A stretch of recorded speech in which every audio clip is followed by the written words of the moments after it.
वर पाहायला मिळतील.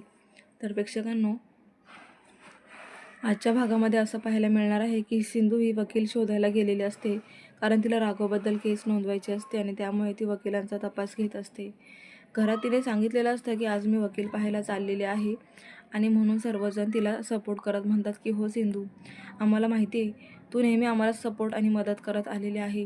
तेव्हा आता ह्यावेळेससुद्धा तू राघवला वाचवण्यासाठी मदत करशील, यात काही खोट नाही असं म्हणून आता सिंधू गेलेली असते. सिंधू त्या वकिलाला रिक्वेस्ट करत असते आणि म्हणते की वकील साहेब, माझी केस नोंदवा. मग वकील म्हणतात की पण ह्या केसमध्ये तुमच्याकडे काय पुरावा आहे? आता सिंधू मधूचं जे काही सुसाईड झालेली आहे ती कशा प्रकारे झाली, तिथे कोण कोण होतं याच्याबद्दल तिथे सर्व काही सांगत असते. तेव्हा वकिलांचे लक्षात येतं की म्हणजे मधूचं जेव्हा सुसाईड झालं तेव्हा राघव हा समोर बसलेला होता आणि त्या रूममध्ये कोणीही नव्हतं, म्हणजे साक्षीला कोणीच नव्हतं. तेव्हा आता एखादी केस आपण नोंदवतो तेव्हा वकिलाला एकतरी पुरावा द्यावा लागतो मॅडम, आणि तुमच्याकडे तर एकसुद्धा पुरावा नाही आहे. मग आपण कोर्टाला काय दाखवणार आहोत?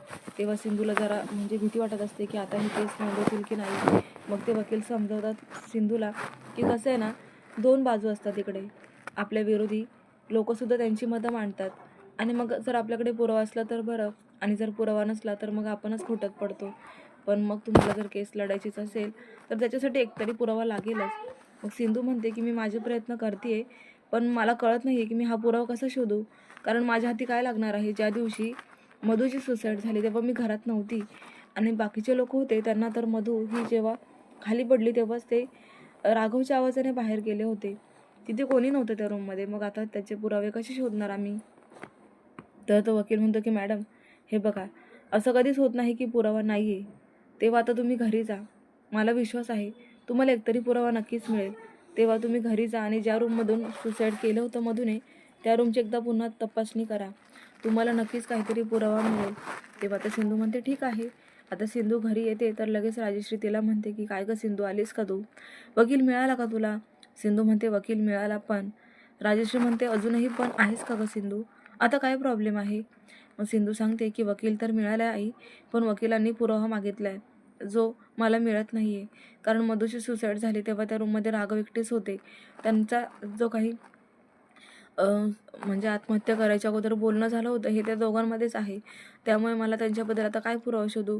तरीसुद्धा वकील मला म्हणतात की त्यांच्या रूमची जाऊन झडती घ्या. आता मला काही मिळालं तर बरंच आहे, पण नाही मिळालं तर ही केस कशी नोंदवणार आहे तेच कळत नाही आहे. मग राजश्री म्हणते मलाही खूप टेन्शन आलेलं आहे गं. माझा मुलगा हा निरपराधी असतानासुद्धा जेलमध्येच गेला आहे. खूप वाईट वाटते मला. सरकारी नोकरी करणारा माझा मुलगा आज दुसऱ्यांच्या केस नोंदवता स्वतःच्याच केसवरती हा जेलमध्ये जाऊन बसला आहे. किती दुःखास्पद गोष्ट आहे असं म्हणून आता राजश्री खूप इमोशनल झालेली असते. तर सिंधू त्यांना समजवत असते की आई तुम्ही काळजी करू नका, तुम्हाला माहिती आहे ना किती संकट आली तरी मी त्याच्यावर मात करतेच. तेव्हा तुम्ही माझ्यावर विश्वास ठेवा, मी नक्कीच राघवला बाहेर काढेल.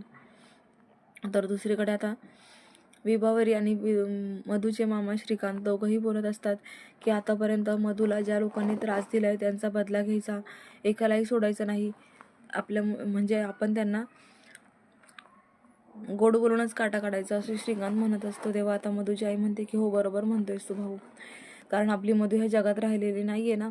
असं म्हणून आता मधू त्यांच्या समोर उभी असते, कारण मधू जिवंत आहे आणि हे त्यांना माहिती नसतं. तर अचानक आता मधूची एंट्री पुन्हा एकदा दाखवली आहे. तर दुसरीकडे सिंधू ही तिच्या रूममधून आलेली असते आणि राघवने तिला प्रॉमिस केलेलं असतं की मी जरी घरी नाही आहे म्हणून तुम्ही लक्ष्मीपूजन करायचं, दिवाळी साजरी करायची. पण मग यांनी घरी आल्यावर सिंधूने समजवल्यावर आता घरातले म्हणतात की आपण दिवाळी नाही साजरी करायची, पण लक्ष्मीपूजन मात्र होऊ द्यायचं. मग आता त्यांचं लक्ष्मीपूजन चालू असतं.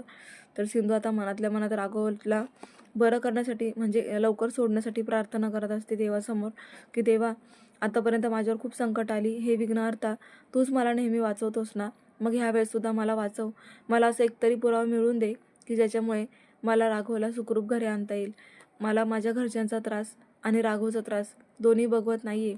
तेव्हा आता मला या संकटातून लवकरात लवकर तूच विघ्नहर्ता बाहेर काढशील याची मला खात्री आहे. मी माझे प्रयत्न तर चालूच ठेवणार आहे, मला पुरावा तर मिळायलाच हवा. तेव्हा आता ती पुन्हा एकदा राघवच्या रूमची झडती घेणार असते, कारण तिला असं वाटतं की एकतरी पुरावा मला मिळेल. पण इकडे रुक्मिणी सिंधूला अडवते आणि म्हणते की सिंधू, आज तू वकीलसुद्धा पाहिलास. अगं आम्हाला खात्री आहे तू आमच्या राघवला नक्की सोडवशील, तू कधीच खचत नाही. आतापर्यंत तू आम्हाला एवढी मदत केली ना सिंधू, की खरंच ह्या घराची खरी सून तूच आहे, ती मधू नाही. पण आम्हाला एवढे दिवस नाही कळालं. मी तिला मुलीसारखं मानलं होतं ग सिंधू, पण मला नव्हतं माहिती की तिच्या मनात इतकं कट कारस्थान असतं. कशी आहे ना ती मधू, स्वार्थी, कपटी, कट कारस्थानी. नेहमी तुझ्या वाईटाचा विचार ती करत असते. पण मग झालं काय, ती तर गेली कायमची. पण इथे राघवला लटकवलं. आता राघवला सोडणं किती मुश्किल झाले सिंधू. भेटतील का ग पुरावे, आपला राघव घरी येईल ना, असं रुक्मिणीसुद्धा काळजीने म्हणत असतात. तर सिंधू म्हणते, काकू तुम्ही काळजी करू नका, माझ्यावर विश्वास ठेवा. मी आजच वकिलांकडे जाऊन भेटून त्यांना आली आहे. तेव्हा त्यांनी सांगितले की फक्त एक आणि एकच पुरावा आणा. मग आता कसं वकील हे जेव्हा कोर्टासमोर म्हणजे डेट असल्यावरती त्यांचं जे काही स्पीच होईल तेव्हा आता त्यांना एकतरी पुरावा दाखवावाच लागतो आणि त्याच्यासाठी आपल्याला पुरावे शोधणे खूप गरजेचं आहे. तर मग रेश्मा, ऋतुजा, राजश्री, सिंधू सर्वजण लक्ष्मीपूजन करत असतात आणि आता सिंधू ही मनामध्ये प्रार्थना करत असते देवाला की देवा, आतापर्यंत मी तुझ्याकडे कधीच काही नाही मागितलं, पण तू माझ्यावर नेहमी संकट जरी आणलीस ना, त्याच्यातून तू मला मात करून विजयसुद्धा केलेला आहे. पण आता गोष्ट अशी आहे की माझ्याकडे पुरावा नाही आहे. तेव्हा आता प्लीज देवा ह्यावेळेस मला मदत कर. मला तो पुरावा मिळवून देण्यासाठी प्लीज काहीतरी कर. जर तो पुरावा माझ्या हातात नाही ना आला तर माझा राघव कधीच सुटणार नाही आणि राघवला सोडून आम्ही नाही राहू शकत. तेव्हा आता प्लीज देवा आम्हाला काहीतरी मदत कर आणि एकतरी पुरावा मिळू देत. तेव्हा आता सिंधू तिच्या रूममध्ये इमोशनल होऊन बसलेले असते. तर तिला आता असं भास होतो की राघव तिथे आलाय आणि राघव तिला म्हणतो की काय ग, इतक्या लवकर खचून गेलीस का तू? मी नाही आहे म्हणून तुला जमत नाही आहे का? अगं थोड्याच दिवसांचा प्रश्न आहे, तू पुरावा शोध, तुला सापडेल. तू जा माझ्या रूममध्ये, तिथे एक पुरावा आहे मधूचा. तेव्हा तसं राघवने तिला मोटिवेट केल्यामुळे ती खूप पॉझिटिव्ह होते आणि उभी राहते. तेव्हा आता ती पाहते तर राघव समोर नसतो. मग तिला आता कळतं की हा तर मला झालेला भास होता, पण भास जरी असला तरी राघव मला असं का म्हणाला की मी लवकरच सुटून बाहेर येईल आणि त्या रूममध्ये पुरावा आहे, म्हणजे त्या रूममध्ये नक्कीच काहीतरी मधूचा पुरावा आहे. आता मला शोध घ्यावाच लागेल. ती खूप पॉझिटिव्ह होते आणि एकदम तीच एनर्जी घेऊन ती राघवच्या रूममध्ये जाते आणि म्हणते की राघवने मला काहीतरी पुरावा ठेवला आहे आणि राघव लवकर बाहेर येणार आहे. तिची पूर्ण वेड्यासारखी अवस्था होते, कारण तिला असं वाटतं की इथे पुरावा आहे आणि मी तो पटकन आता वकिलाला जर दिला तर वकील केस नोंदवतील आणि माझा राघव लवकर घरी येईल. अशा विचाराने ती लगेचच आता शोधाशोध करू लागते. तर आता त्यांचं लक्ष्मीपूजन चालू असतं, सर्वजण टाळ्या वाजवत असतात, आरती चालू असते. तितक्यात आता अचानक त्यांना बाहेरून कसला तरी फटाके फुटतानाचा आवाज येतो आणि म्हणून जरा जास्तच फटाक्यांचा आवाज येतोय बघितल्यावर लगेच रुक्मिणी काकू बाहेर येऊन पाहता तर तिथे आता सगळे लहान मुलं जमा झालेले असतात. तेव्हा आता रुक्मिणी काकू त्यांना म्हणतात, काय रे, फटाके तुमच्या दारासमोर फोडायचे, आमच्या नाही. तेव्हा मुलं काही म्हणत नाही, कान पाडतात. तर प्रेक्षकांना आता पुन्हा एकदा ती मुलं फटाके फोडायला जातात तर जोरात एकदम बारूद आल्यासारखं होतं आणि मग सिंधू, राजश्री, रेश्मा सर्वजण धावूनच तिथे येतात. तेव्हा ते एका मुलाने रॉकेट लावलेलं असतं आणि ते रॉकेट आता वरती न जाता ते एका गॅलरीमध्ये पडलेलं असतं सिंधूच्याच घराच्या आणि त्यामध्ये ते ठेवलेलं सामान हे जळून खाक झालेलं असतं. एक प्रकारे आग लागलेली असते सिंधू त्यांच्या घराच्या इथे.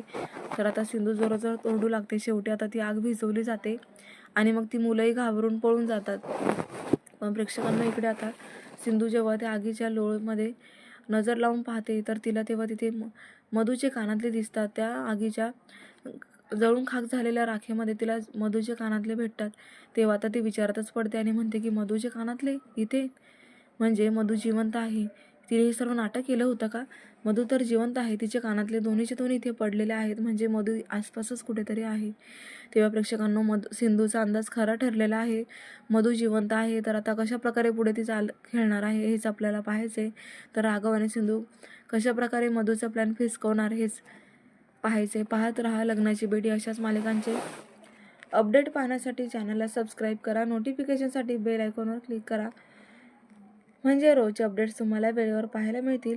तर प्रेक्षकांनो, लग्नाची बेडी या मालिकेव्यतिरिक्त तुम्हाला अजून कोणकोणत्या मालिकांचे रिव्ह्यू पाहायला आवडतील हे मला कमेंट बॉक्समध्ये नक्की कळवा.